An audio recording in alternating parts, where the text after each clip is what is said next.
Hi, I'm Austin Perush with Perush Automotive Craftsmanship.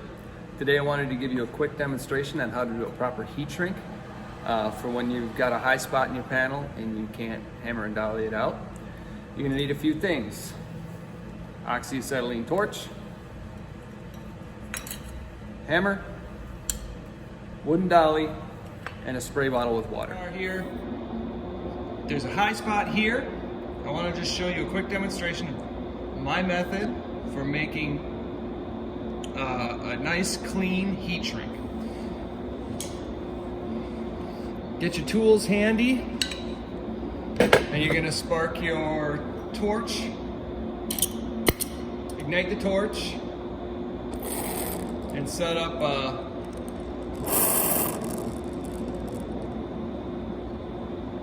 neutral flame.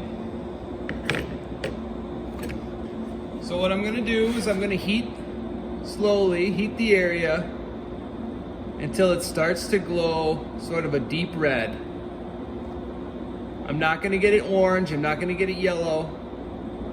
I want an area about that big, and I'm going to slowly tap from the outside in.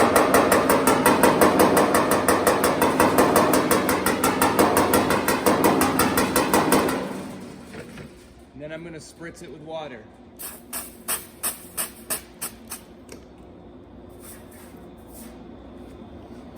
Already feels better. I want to touch on why I hammer from the outside in. When the inner part is glowing red, it's very soft.